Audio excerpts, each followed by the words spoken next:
Buenas tardes, hoy voy a hablar sobre el primer tema de geopolítica, la guerra de Irán contra Estados Unidos.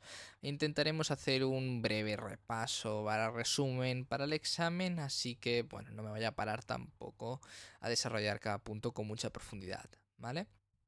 En primer lugar, a nivel geográfico de Irán, ¿qué es importante? Bueno, podemos ver que es un territorio pues con muchas montañas, ¿no? Digamos, y sobre todo pues destacar los montes Tagros por aquí, además tiene un desierto como el de Kabir, pero bueno, a lo que todo el mundo va, evidentemente es un país del Golfo, bueno, que toca con el Golfo Pérsico, con el Golfo de Omán aquí y que luego da al mar Arábigo, pero lo más importante es el estrecho de Hormuz, por donde pasaba el 20% del comercio del petróleo mundial y que Irán podía controlar desde este territorio de aquí que se llama Bandar Abbas, ¿vale?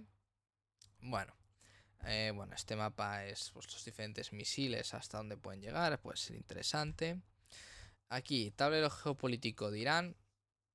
Bueno, de Oriente Próximo, aquí es un mapa político, digamos, con los diferentes actores de la región, os podéis parar y mirar cada uno.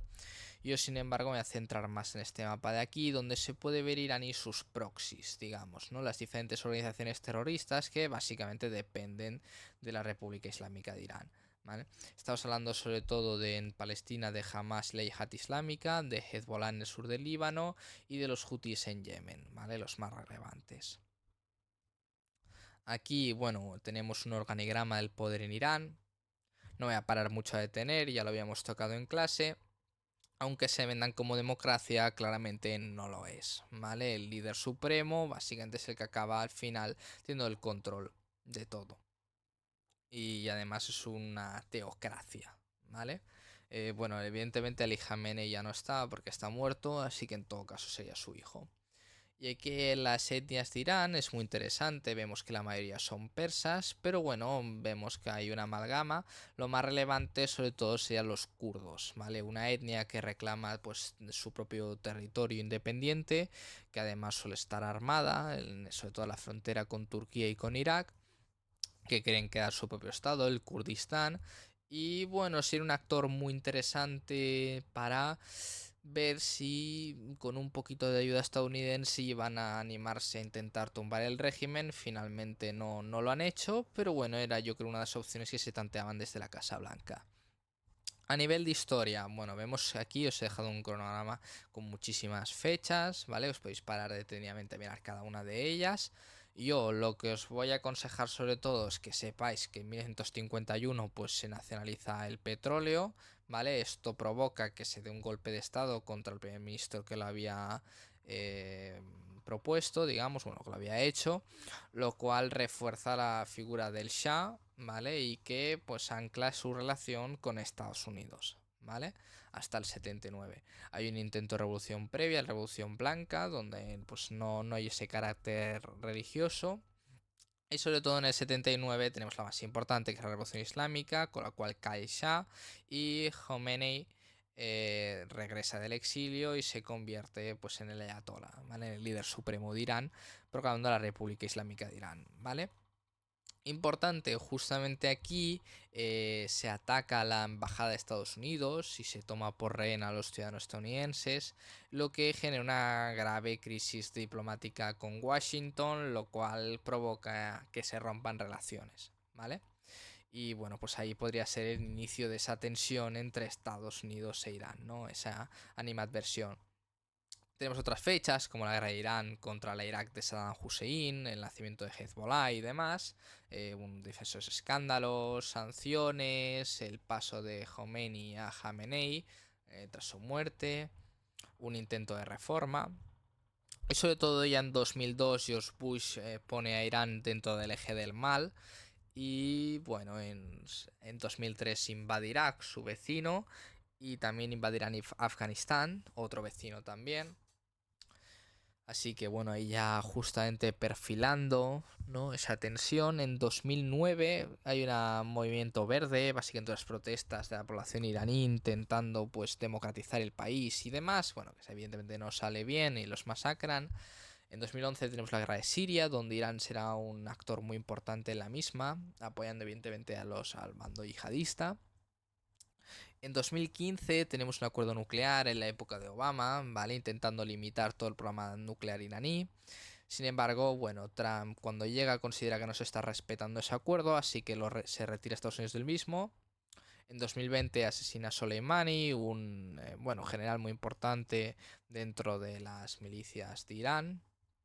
Y bueno, en 2022 continúan las protestas porque al final está usando un régimen pues muy violento y además económicamente Irán no lo está pasando precisamente bien.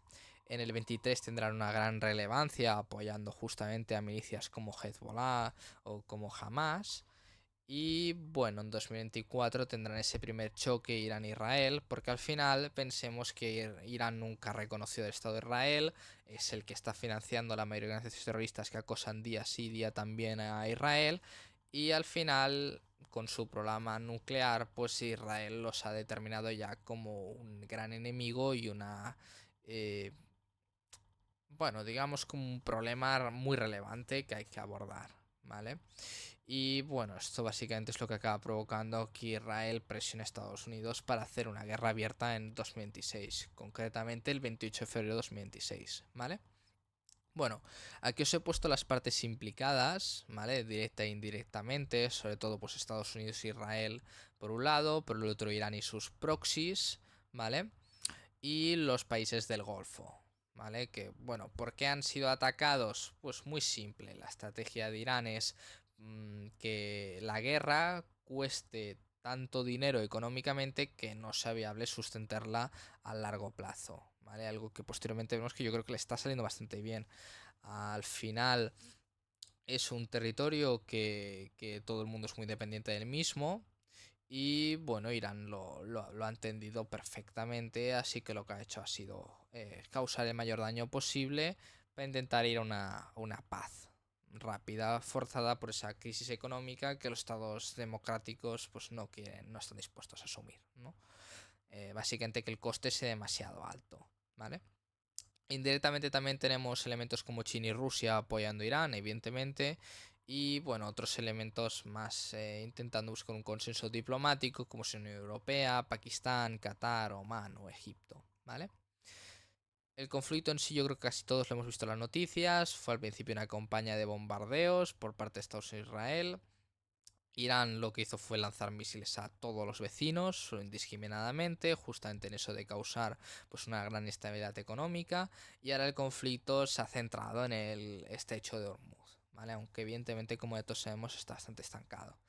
¿Cuál sería un posible final? Bueno, pues como ya hemos tocado en clase, el 3 de noviembre de 2026 hay elecciones midterm en Estados Unidos. Este es el índice de aprobación de Donald Trump. Como podemos ver desde el ataque a Irán, la desaprobación se ha ido aumentando bastante considerablemente.